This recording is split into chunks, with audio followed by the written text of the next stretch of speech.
Meus pais acordaram na manhã do dia 28 de dezembro de 1999 em uma casa tranquila. Nada de incomum nisso, eles eram tipicamente os primeiros a acordar. Minha mãe fez café e meu pai ligou a TV e então subiu na esteira. Meu irmão acordou em seguida e minha mãe fez torrada francesa para ele. Ela fez alguns para mim também, imaginando que eu poderia reaquecê-los assim que descesse. Passaram-se algumas horas antes que minha ausência fosse notada. Nada demais, acharam que era por causa das férias. Eles podem muito bem me deixar dormir até mais tarde. Então, por volta das 11 horas, eles receberam uma ligação do Sr. Fletcher. Ele estava de mau humor. Nathan dormiu em sua casa ontem à noite? Eu acho que não. Bem, se ele estiver aí, por favor o acorde e diga que ele está com problemas. Minha mãe cobriu o fone com a mão e gritou para meu pai ir me acordar. Foi quando eles descobriram que eu também não passei a noite em casa. Quando Flecha e eu aparecemos na garagem 2 horas depois, eu diria que meus pais estavam mais irritados do que com raiva. Meus pais não eram disciplinadores rígidos. Eu dormi na casa de Drew DeLuca sem consultá-los em mais de uma ocasião e, embora eles nunca ficassem exatamente felizes comigo, eles confiavam em meu julgamento e preferiam me deixar exercer esse julgamento a ser acordado por um telefonema tarde da noite procurando por mim com sua permissão. Quando eles encontraram minha cama vazia, eles acharam que ficamos acordados até tarde jogando videogame ou, na pior das hipóteses, assistindo a filme na casa de algum amigo ou outro e estávamos cansados demais para dirigir para casa de manhã. Os pais de Flecha não foram tão compreensivos. Eles ligaram para todo mundo de quem Flecha era amigo, então ligaram para meus pais procurando os nomes dos meus amigos. Nathan, é melhor você ir para casa, disse meu pai. Em seguida, ele ergueu o polegar e o indicador a cerca de 2,5 cm de distância e acrescentou. Parece que seu pai está perto de percorrer a lista telefônica inteira procurando por você. Ele estava tentando ser engraçado, mas Flecha e eu não estávamos com muita vontade de rir. Trocamos um último olhar cansado, ambos sabendo que as coisas iriam piorar antes de melhorar. E então nos separamos. Eu estava nos degraus da frente da minha casa, com meu pai observando Flecha dirigir pela estrada. Rapaz, estou feliz por não ser ele agora, disse meu pai. Ele não sabia nem metade das coisas. Pai, eu tenho que te dizer uma coisa. Eles não gritaram e não xingaram.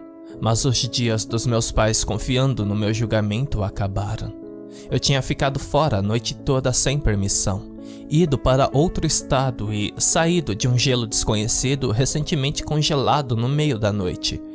Isso foi estúpido, isso foi tão estúpido. Meu pai se levantou da mesa e foi para o telefone. Ele nunca foi bom em ficar parado quando estava agitado. Por que você estava mesmo em Hamster? Minha mãe perguntou. Nós queríamos visitar Sam, eu murmurei. Eu nunca fui um mentiroso particularmente bom, mas Flecha e eu concordamos em deixar as notas de suicídio de Rob e o pináculo na floresta fora de nossa história. Flecha estava convencido de que, se seu pai captasse o mais leve indício de que seu filho acreditava em histórias de fantasmas, ele ficaria preso aos remédios tão rápido quanto um psiquiatra mais próximo pudesse escrever a prescrição. Minha mãe olhou diretamente para mim. Não consegui encarar o olhar dela e fingi interessado na torrada francesa que ela requintou para mim. Poderia ter sido você, me entende? Poderia ter sido você que caiu naquele gelo e sem ninguém por perto. Minha mãe estava muito emocionada para terminar seu pensamento. Eu queria confortá-la, mas não queria que ela olhasse para mim. Sim, a responsável de uma paciente chamada Carrie. Meu pai colocou o telefone embaixo do queixo e perguntou. Qual é mesmo o sobrenome de Carrie?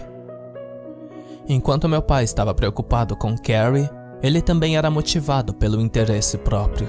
Eu podia ouvir isso em sua voz.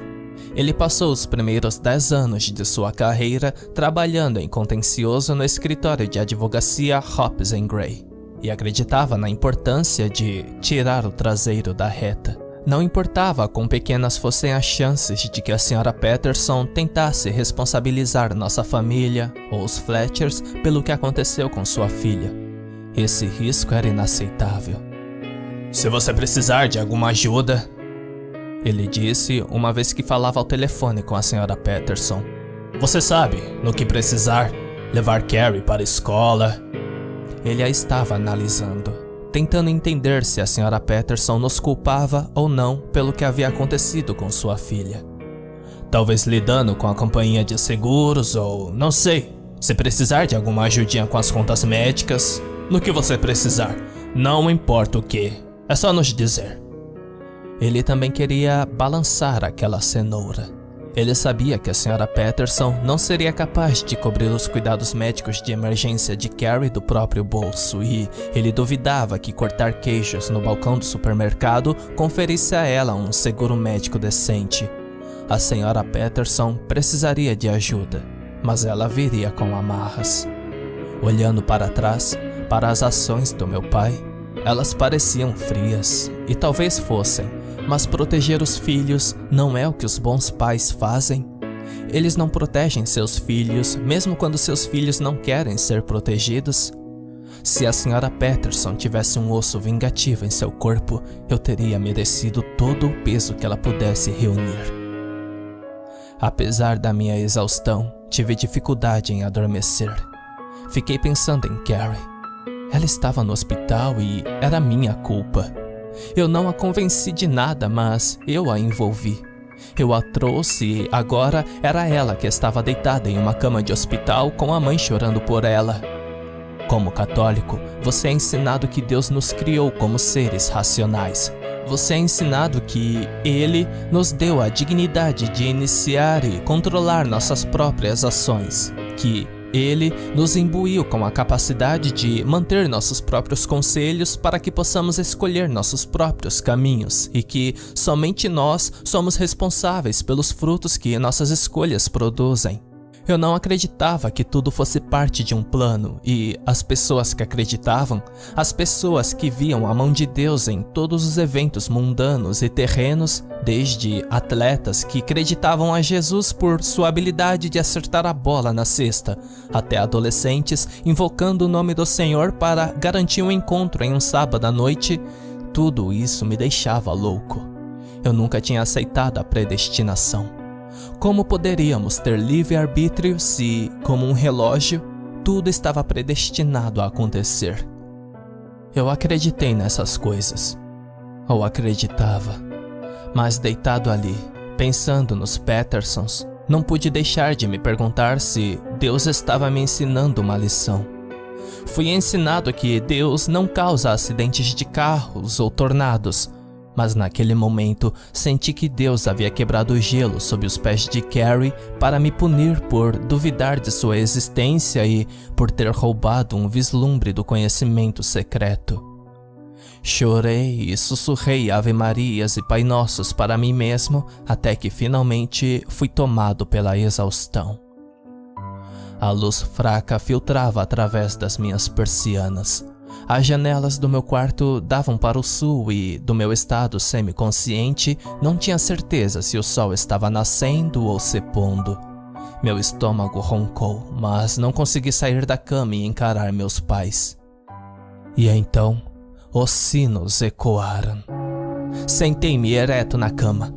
A sala estava quieta e silenciosa, e ainda assim, eu podia ouvir os sinos enquanto eles continuavam a badalar a hora.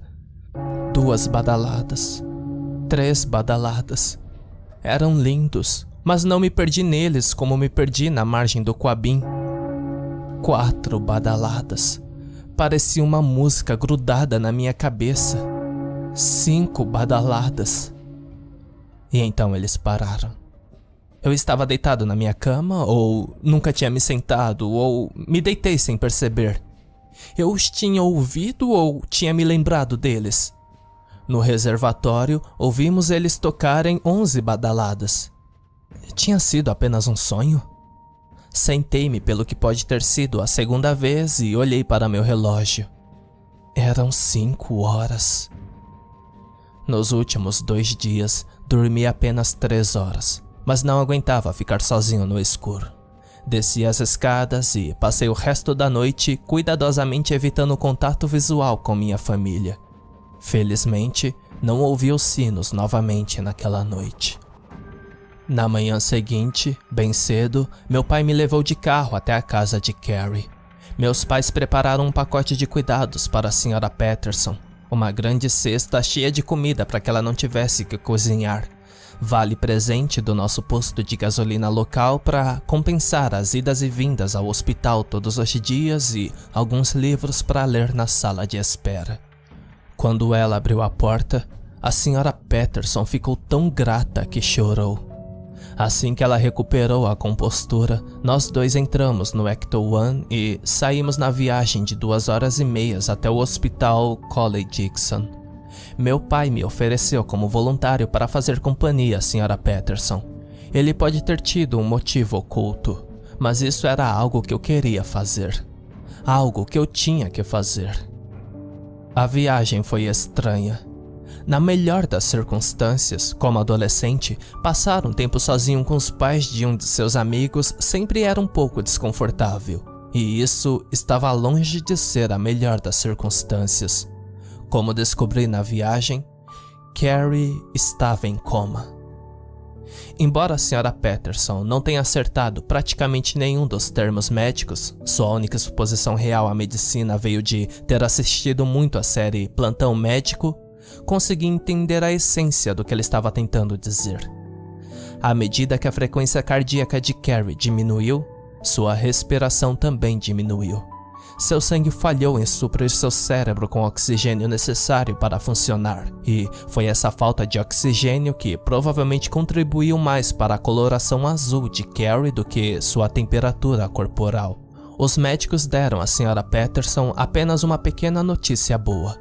Como a hipotermia reduz o metabolismo do corpo, reduz a probabilidade de que a privação do oxigênio tenha danificado o cérebro de Carrie. Era isso. Era nisso que estávamos depositando todas as nossas esperanças. Que o frio que quase a matou também abrandou seu cérebro o suficiente para que ela não percebesse que estava sufocando.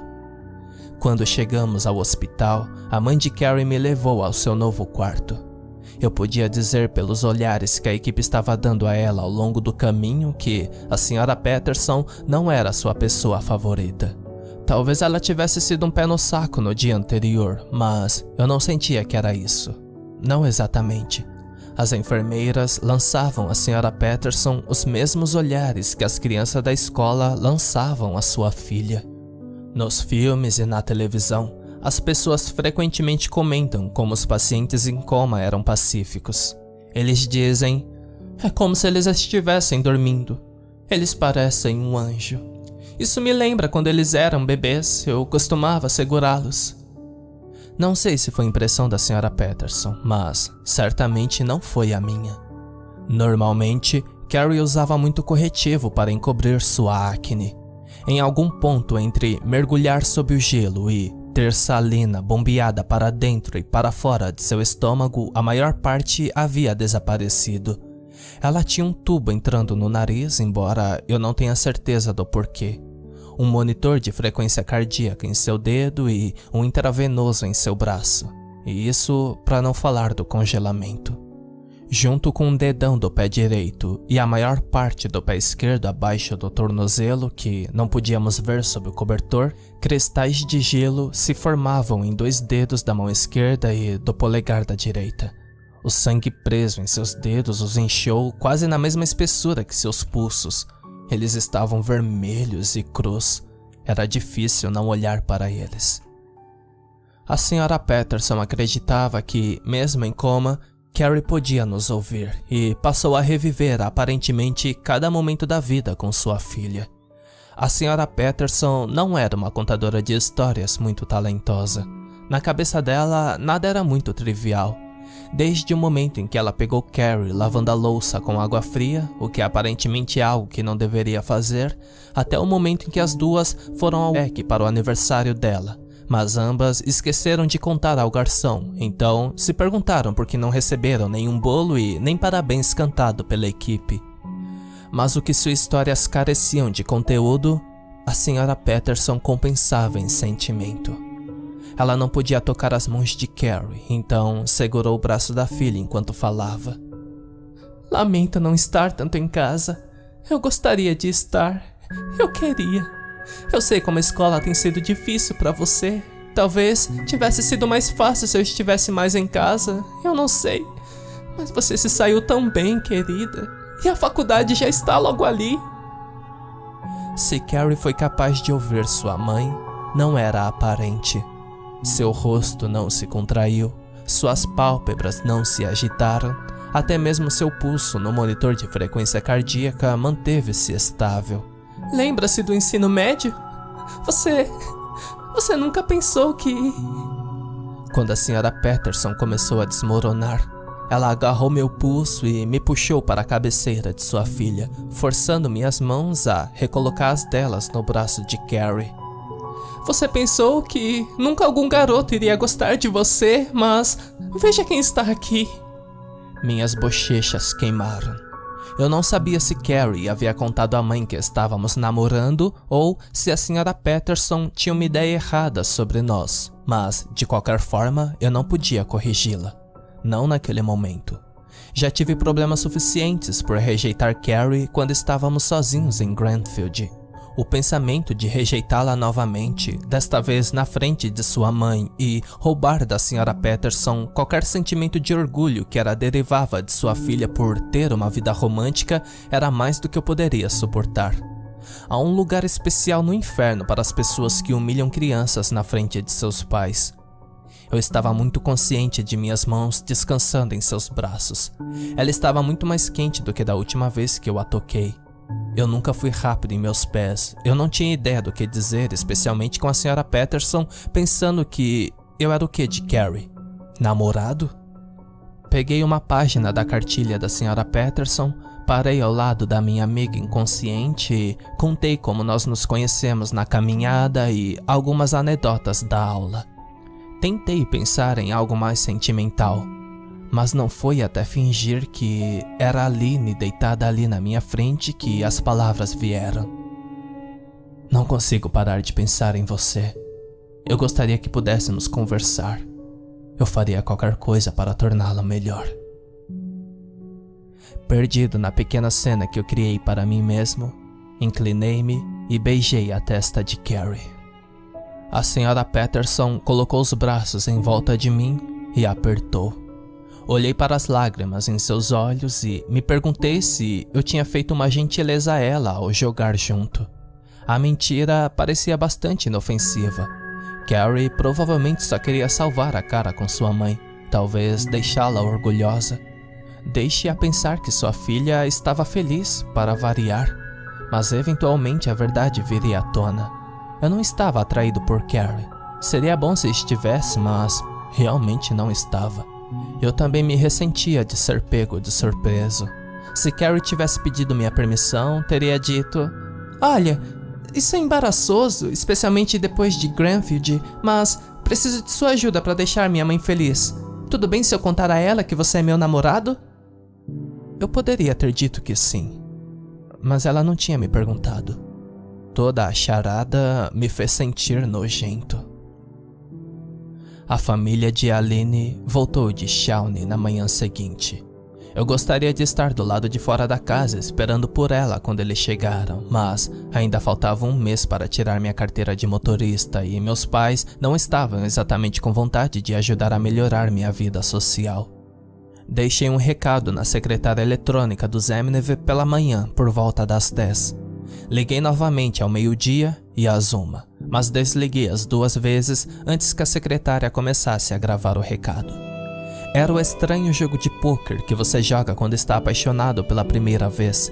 Você sente que vai morrer se não falar com o objeto de sua afeição o mais rápido possível, mas sabe como pareceria louco se enchesse sua secretária eletrônica com mensagens cada vez mais redundantes. Aquela tarde parecia uma eternidade. Ela me ligou de volta por volta das 5 e, embora eu estivesse sentado ao lado do telefone, deixei tocar 2 vezes para que ela soubesse que eu não estava sentado ao lado do telefone. Senti sua falta, eu disse. Ah, obrigada. Ela parecia cansada. Talvez ela não tivesse dormido tanto antes de voltar para casa ou talvez estivesse esgotada da terapia. De qualquer forma, não era exatamente a reação que eu esperava. Eu não tinha certeza do que queria dizer a ela sobre minha viagem a Cobim. Ou melhor, não tinha certeza de como contar a ela. A ideia de ir era para aliviar sua culpa. Tendo ouvido os sinos, eu sabia que a história era pelo menos parcialmente verdadeira. Havia mais no pináculo na floresta do que os efeitos colaterais de um antidepressivo. Mas também sabia que Aline não aceitaria muito bem a notícia de Carrie. Por falar nisso, eu também não estava levando tudo muito bem. Como foi em Maine? Curta demais. Estou tentando convencer meus pais de nos levar de volta. Se não hoje à noite, amanhã. Mas meu pai está cansado de dirigir. Eu queria contar tudo a ela, mas tinha que ser cara a cara. Se ela pegasse pesado, eu não poderia consolá-la do outro lado da cidade, não corretamente. Houve um longo silêncio enquanto eu pensava nas minhas opções. Quando ela quebrou o silêncio, sua voz soou fraca, jovem e distante. Você encontrou o relógio do viúvo? Você acha que poderia vir hoje à noite? Depois que meus pais forem dormir? Houve um silêncio, embora não tão longo quanto o último. Por quê? Bem, não é realmente o tipo de coisa que você diz a alguém pelo telefone. Eu estava na minha janela olhando para o gramado da frente. Sua grama amarela iluminada por algumas de nossas decorações de Natal mais bregas. O vento sacudia os galhos mortos da árvore que crescia ao longo de nossa garagem. Algo sobre a cena me lembrou Cobim e o som que o gelo faz quando está quieto. Crack, crack, crack.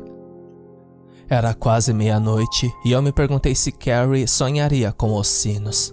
Estar em coma pode não ser tão ruim se eles soassem tão lindos no sono quanto na vida real. Houve momentos no meu passado em que me senti solitário e considerei a virtude de trocar o mundo por uma vida inteira de sonhos. Hoje, eu faria essa troca em um piscar de olhos se isso significasse nunca mais ouvir os sinos. Faróis brilhavam na minha janela, interrompendo meus pensamentos enquanto Aline estacionava seu pequeno Fusca na minha garagem. Desci as escadas para encontrá-la. Apesar de tudo que aconteceu nos últimos dias, não pude deixar de me sentir animado. Ela estava tremendo quando abri a porta e não parecia ter tomado banho naquele dia.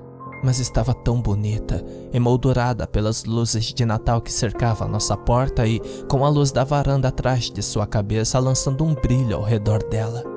Era como se ela estivesse separada de todo o escuro e tudo morto lá fora. Eu a abracei. Ela não usava uma jaqueta, apenas moletons com os quais provavelmente dormia durante o inverno. Ela ficou rígida enquanto eu acariciava suas costas e braços em um esforço para aquecê-la.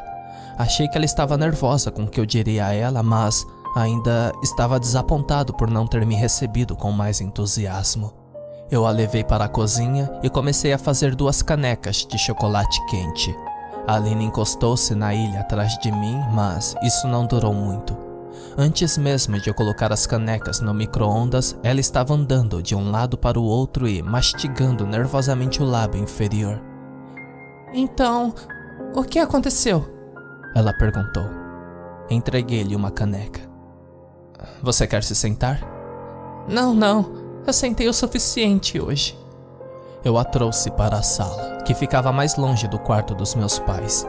As brasas do fogão e a lenha do meu pai ainda brilhavam intensamente e acrescentei alguns pedacinhos de gravetos. Por favor, me diga o que aconteceu. Eu disse a ela. Eu contei tudo a ela. Como estava frio, como Carrie e Flecha tinham ido, o que o cheiro da fumaça me lembrava. Contei a ela o som que o gelo fazia e contei a ela sobre os sinos. Eles eram celestiais, mas não era apenas o som. Eles alimentavam algo dentro de mim. Você conhece aquela parte dentro de você? Aquela voz em sua cabeça que meio que experimenta o que está acontecendo e vê através de seus olhos? Ela estava olhando para mim enquanto eu falava e eu quase podia ver a parte dela que eu estava me referindo por trás de seus olhos. Como a alma ou qualquer outra coisa, continuei. Era como se os sinos o envolvessem e dessem tudo o que ele sempre quis, tudo o que estava faltando. Para mim, era você.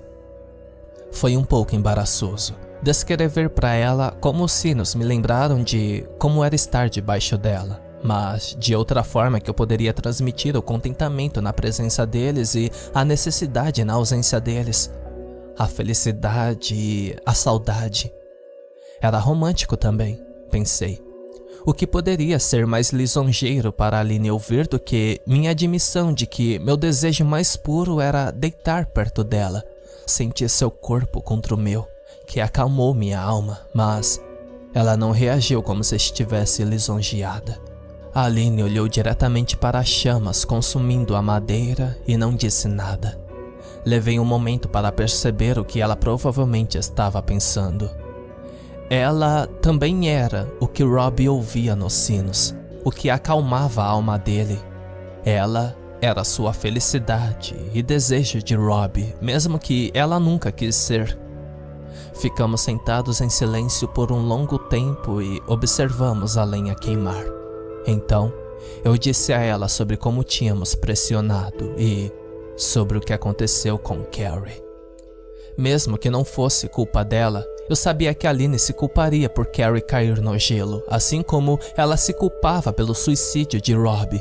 Era o tipo de ciclo de feedback negativo em que uma pessoa entra quando está deprimida. Tudo é culpa deles.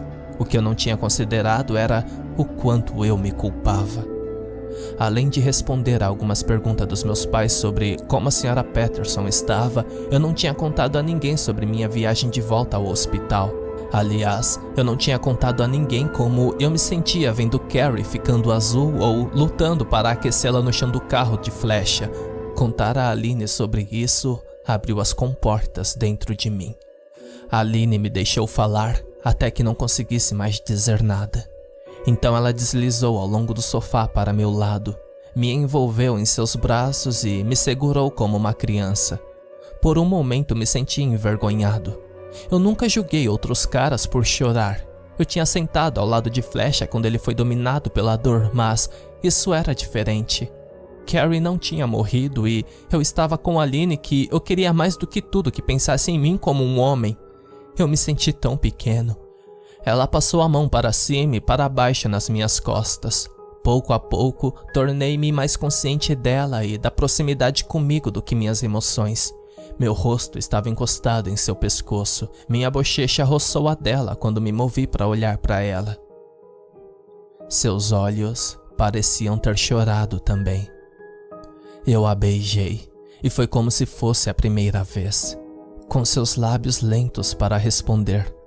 Lentamente, voltamos para o sofá até que eu estava deitado em cima dela. Parecia os sinos. Minha mão traçou seu caminho para baixo de seus braços e sobre sua camisa. Meu pulso batia mais rápido do que nunca. Eu estava perfeitamente consciente do meu corpo, como ele se sentia, onde estava em relação ao de Aline, mas havia perdido todo o pensamento consciente de nada além do toque e do pulso. Deslizei minhas mãos sob suas roupas. Ela não me impediu. Sua calça de moletom caiu facilmente. Ela tremeu. Ela estava nervosa. Eu também. Minhas mãos tremiam enquanto eu tirei minhas próprias calças. Eu nunca me expus a ninguém. Seu rosto era inescrutável. Não me sinto bem descrevendo os detalhes de seu corpo.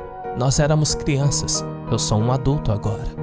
Eu não sabia o que estava fazendo, então eu sei agora. Foi minha primeira vez. Não sei se foi a dela. Nós não falamos exatamente nos dias de hoje. Foi curto e desajeitado, mas eu pensei na época que foi divino. Depois que acabou, eu não queria que ela fosse embora, mas ela se vestiu mesmo assim. Ela estava tremendo, levantando as calças e chorava quando chegou à porta. Achei que talvez ela estivesse com medo porque não tínhamos usado camisinha ou que era culpa dos nossos hormônios. Eu estava errado. Ei, você... Ela estava relutante em me deixar abraçá-la. Está tudo bem? Eu disse. Nós não fizemos nada de errado. Ela disse que sim e passou a mão pelo cabelo desgrenhado. Não para tirá-lo do rosto, mas como você faria se não soubesse a resposta em um teste. Depois que ela saiu, eu fiquei na janela por um longo tempo olhando para a noite, no lugar onde suas lanternas traseiras haviam desaparecido. Eu não dormi facilmente naquela noite. Eu senti que deveria estar mais animado do que estava. Uma vida inteira de filmes sobre amadurecimento e cultura pop me levou a acreditar que me sentiria de alguma forma diferente sobre mim e o mundo. Mas não me senti. A vista da minha cama parecia exatamente como na noite anterior. Carrie ainda estava no hospital e, longe de restaurar a Aline ao seu antigo eu, consumar nosso relacionamento a deixou tão infeliz como sempre. Tentei imaginar um futuro com a Aline, um futuro em que a fizesse tão feliz quanto ela me fazia, mas acabei pensando apenas nos sinos. Talvez ela precisasse ouvi-los. Adormeci pouco antes das 3 da manhã, que, sem que eu soubesse, foi quase exatamente quando Carrie acordou gritando. Eu adoraria contar a vocês quais foram as primeiras palavras de Carrie. Infelizmente não posso. Quando seu coração desacelerou, uma área de seu cérebro localizada abaixo da têmpora esquerda não recebeu oxigênio suficiente. Essencialmente, ela teve um derrame que a deixou com uma condição chamada afasia expressiva. Claro que a Sra. Patterson e eu não sabíamos disso quando ela me pegou na manhã da véspera do ano novo. Tudo o que sabíamos era que Carrie tinha acordado. A Sra. Patterson tremeu de rir enquanto descíamos a estrada. Ela estava indo tão rápido que pensei que o Ecto-1 ia se desintegrar, como aqueles aviões de jatos experimentais que você vê em filmes antigos. A mãe de Carrie, radiante de orgulho, colocou a mão no meu joelho e disse: "Rapaz, vou te dizer, você tem uma garota durona." Sorri de volta para ela. Pensando que Carrie estava essencialmente fora de perigo, fiquei emocionado, mas não sabia mais o que dizer. Ou talvez eu estivesse muito ocupado me preocupando que agora ela estava acordada, Carrie poderia não ser tão rápido o suficiente para descobrir o que estava acontecendo e sua mãe percebesse que nosso relacionamento era na verdade uma mentira. Eu não teria me preocupado se tivesse percebido quão grave era a afasia de Carrie. A Sra. Patterson estava cantarolando quando entramos no estacionamento. Ela entrou no hospital saltando em seu passo. Ela olhou para as enfermeiras como se fossem velhas amigas ou camaradas, como se dissesse: "Já passamos por momentos difíceis juntas, mas agora tudo ficou para trás e não teria conseguido sem você." Mas ela não se deu o trabalho de parar e falar com nenhuma delas. A expressão nos olhos da Sra. Patterson e a agilidade em seus passos duraram até chegarmos à porta de Carrie. "Mãe, menino, pai, braço, pulso ruim, pulso, mãe, remédio." Sua fala era difícil. Eu pude vê-la lutando com cada sílaba. A Sra. Patterson me disse: "Vai chamar um médico." Nessa frase simples, eu podia literalmente ouvir a felicidade drenar de dentro dela. A mulher que praticamente pulou pelos corredores do hospital esvaziou ao tomar seu lugar ao lado da filha. Eu acho que o que eu sinto de pior, pelo menos em relação a Carrie, eu vi acontecer naquele momento. Em muitos aspectos, a Sra. Patterson não era uma pessoa muito boa. Ela não era inteligente e não tinha um senso de humor. Ela nunca foi uma grande conversadora ou a um passo de atraente. Ela era muito pobre e sua higiene pessoal deixava muito a desejar. De muitas maneiras, ela era a definição de fracasso da sociedade. Mas havia um ar de graça na maneira resignada com que ela se aproximou da cama da sua filha. Sim, a pouca luz que ela tinha em sua vida parecia mais fraca. Todas as esperanças que ela tinha para sua filha foram apagadas, mas ela não iria a lugar nenhum. Ela ia arcar com a carga e dar à filha tudo que ela pudesse. Digo a mim mesmo que, com um acidente ou não, Carrie e eu teríamos nos afastado de qualquer maneira durante a faculdade. Afinal, mesmo que a afasia dela tivesse se dissipado completamente, de jeito nenhum iríamos para a mesma escola. Mas a verdade é que, depois daquela manhã, nunca mais consegui ficar na mesma sala que Carrie. Toda vez que ela gaguejava ou deslocava seu peso em suas muletas, isso me enchia de autoaversão e eu não aguentei. Fui ao posto da enfermagem. Eles me disseram que teriam que chamar um médico com formação em neurologia. Cerca de meia hora depois, Dr. Walsh entrou no quarto de Carrie. Não me lembro muito sobre ele, além de que ele tinha cabelos grisalhos e seus modos de cabeceiras poderiam ser caridosamente descritos como isolados. Homem, hospital, médico braço, hospital braço, mal, enfermeira. Ela quer outro analgésico, ele disse. Ela provavelmente vai perder essa mão. A senhora Patterson perguntou ao Dr. Walsh por que sua filha não conseguia falar direito, e ele nos explicou o que eles esperavam encontrar quando fizeram uma tomografia computadorizada de Carrie.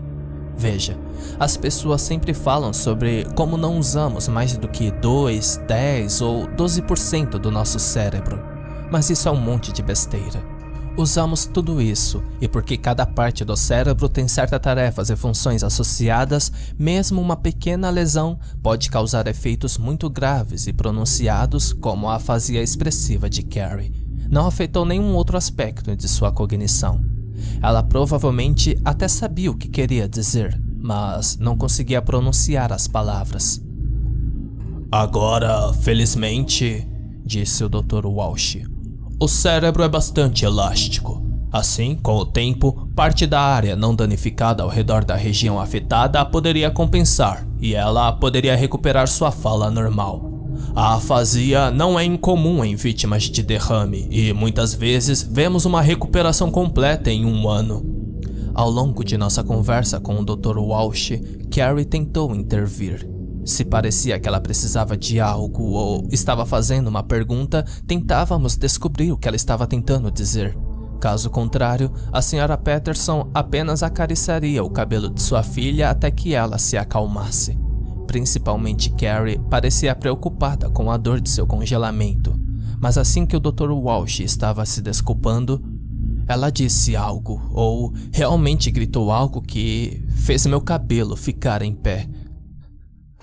Ouça, sons, toque, sinos,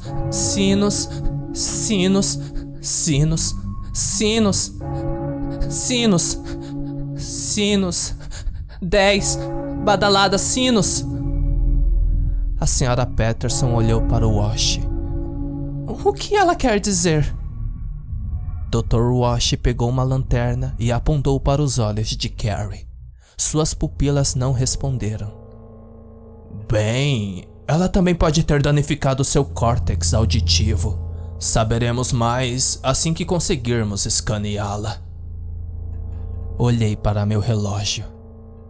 Tinha acabado de dar 10 horas.